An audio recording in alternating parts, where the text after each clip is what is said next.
If only it was easy and straightforward to make money and protect money.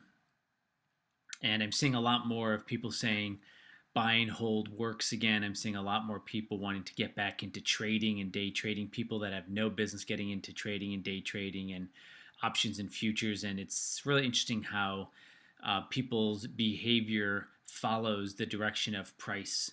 And you hear me talk a lot about how everything follows price. Our feelings, our emotions, how we behave, what newspapers, I guess, are there newspapers anymore?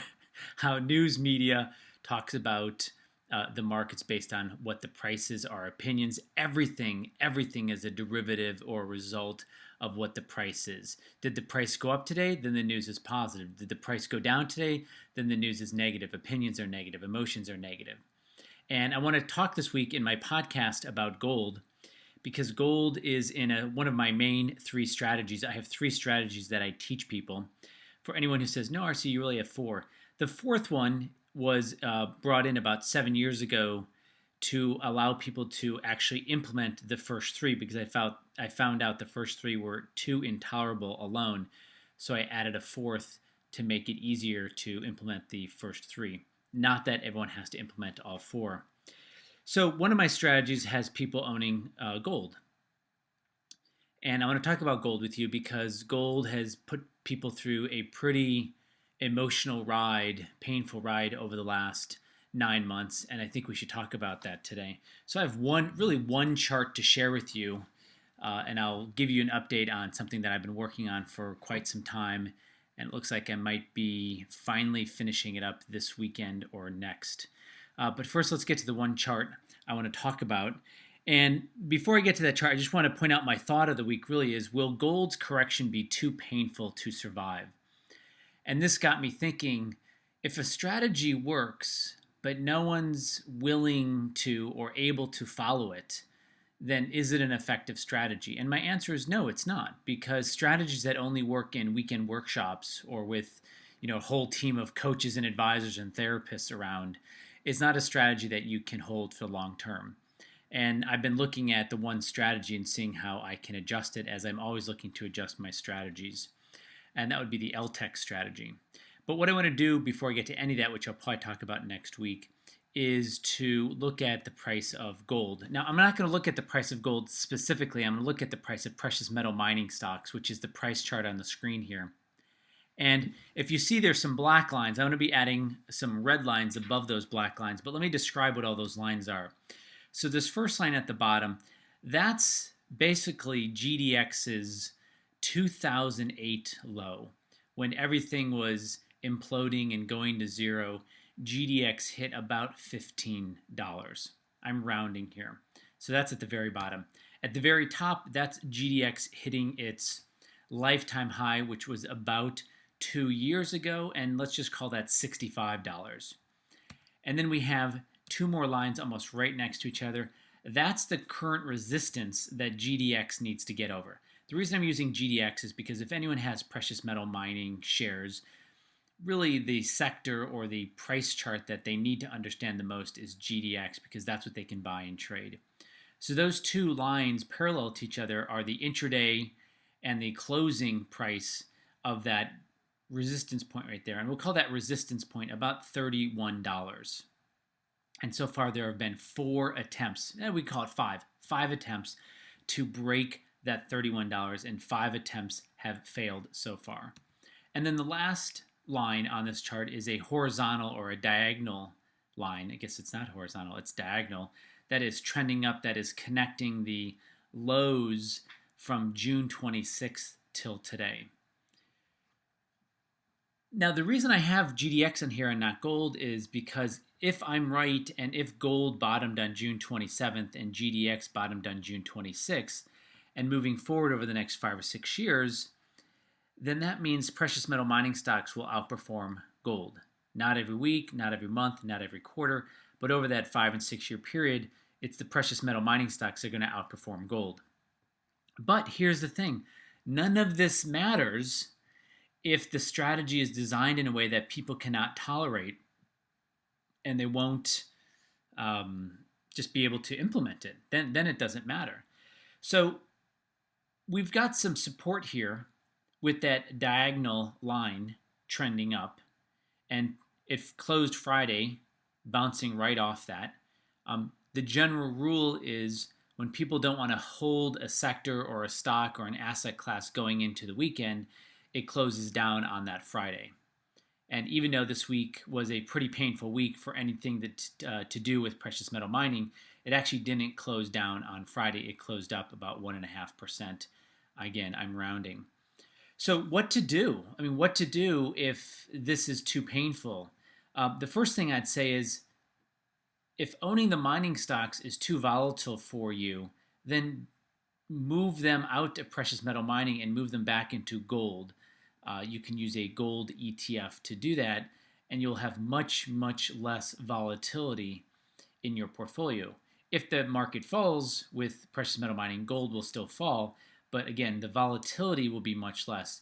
Case in point, from September 2011 to the end of June of this year, precious metal mining stocks fell 67% as measured by GDX, but gold only fell about 35%, and silver fell in between those. So clearly, only losing 35% over losing 67% is pretty nice. Now, that will be made up on when we go back trending up, but you got to survive that correction. So that's one thing to do. Another thing to do, if it's too painful, is literally just to cut back a portion. So if you have, I'm going to go easy math here, $100,000 in GDX, and this is just getting too painful, sell 25,000 of it, keep that in cash, and wait until GDX breaks above $31. That's easy.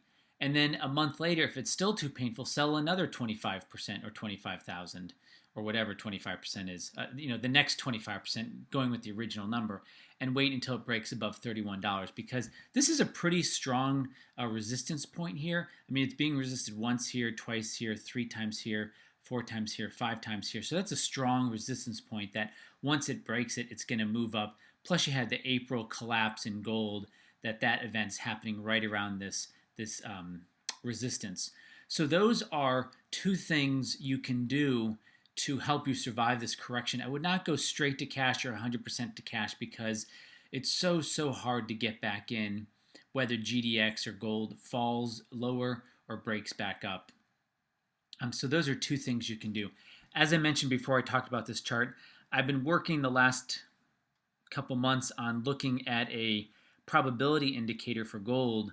I have back tested about a dozen different combinations of moving averages on the S&P 500, and I'm doing the same on gold to see which one fits it best to give it a probability indicator, meaning when should you own gold when it's in a high probability mode, and when should you step aside when it's in a low probability mode. And I think I've hit on the best moving average combination and the best index to measure it on, because those 2 are very important. Which index are you going to measure it on? What combination are you going to use? And what actual moving averages are you going to use? And then what's the relationship between the moving averages and what does that signal? So that is being worked on now, and I'll probably share that with my private clients and followers of the membership site next week. My remaining thought, or my final thought of the week before I let you get back to your weekend, is if the economy cannot accelerate now, then when? And about 5 years ago, we had Lehman collapse and money printing was introduced to the world, and interest rates were dropped almost immediately to 0. And since then, even taking out all of the negative GDP growth, the economy has been growing at about 1.5%, 2%. Let's just say 2%. And a 2% growth on an economy is not a big enough growth to really bring back wages, bring back jobs. It's not enough.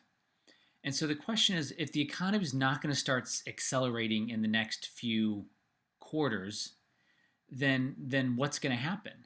I mean, look, there's been about $10 trillion printed, not just U.S. central bank printing, but all the major central banks around the world. It's about $10 trillion worth of new fiat currency units floating around the world. To get a 2% GDP growth in the largest economy? I don't know. We have historic low interest rates for mortgages, and even still with the 10-year going up, they're still at historic low interest rates. Really? That's not giving us a 3% GDP growth? We really have a booming housing sector again. In some places where it greatly past lifetime highs, like in Palo Alto and other places like that, Manhattan. We've got a pretty cheap US dollar still, and really a 2% GDP growth. And then lastly, though probably I'm not giving this a full list, but lastly, record cash on corporate balance sheets. We have corporations. Well, Apple's got what, $140 billion in cash and cash equivalents. We have dozens of companies that have billions and tens of billions of literally dollars just sitting in cash. If the economy can't grow with all of these things happening, then what will happen? And there's that uncertainty. And so that's just something to think about, that not like a sky is falling, but a lot of things still have not been cleaned up yet. And they will, and because of all the money printing and the low interest rates, they haven't been allowed to be cleaned up yet. But that still will happen. I do not believe we've pushed that off permanently, just temporarily. So I'll get back to you with the new gold probability, in, out, high probability, low probability. I'm pretty excited about that. Like I said, I've been working on that for a few months. So I think I'm in the final stages of getting that probability indicator for gold. So I'm excited to share that with you. You guys all have a great weekend, and I will speak to you next week. You take care.